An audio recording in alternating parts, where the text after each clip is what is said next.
iniisip mo sa akin? Ano? Boss, tira mo to. Umamin ka. Umamin ako eh. Umamin ka na kasi! Umamin ka na kung di ka amin, idedemanda kita, pati ikaw! Ano nga aaminin ko? Eh wala nga kami relasyon ng asawa mo eh. Han, tama na, Han. Kumalma ka nga. Kalma ka dyan! Hindi mo alam, ha? Hindi mo alam na may asawa na to. Aba, eh malay ko ba pare? Kakalipat ko lang sa lugar nyo. Tsaka uulitin ko. Wala kami something yung asawa mo. Sus, ikaw naman, 1 taon lang ako sa Saudi, kung ano-anong kalokohan na yung ginawa mo. Han, wala naman akong kalokohang ginagawa. Tsaka ano bang masama? Naniregaluhan ko siya. Eh kasi naman, naawa lang ako, Han.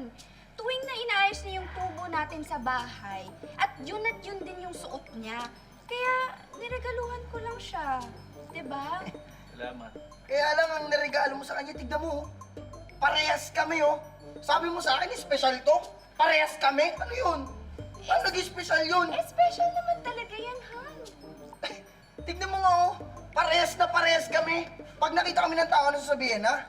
Eh di pinagtawanan kami. Ganon. Hindi ko naman sinasadya. Nagkataon lang. Pwede ba pakitigil na yung kakabintang mo sa akin?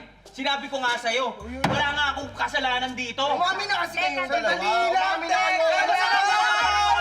Baka sa'yo lang yan. Sandali! Nagkakagulo ko yun, mamaya na kayo magkagulo. Hintayin muna natin siya, Kapitan. Wala pa nga eh. Umamin ka na kasi. Umamin ka na para tapos Hindi ko ito! Nakaaga! Yan na si Kapitan. Kap! Aga-aga nagkakagulo dito. Ano problema? Buti dumating ka na eh. Kanina pa nagkakagulo tong mga to eh.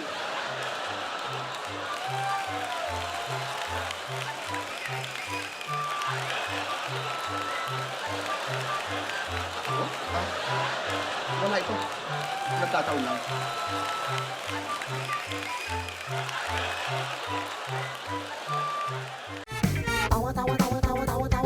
Anytime, anyone, anyhow. Halika manood at sumigaw. Anywhere in the world, everybody in the house. Click and subscribe now.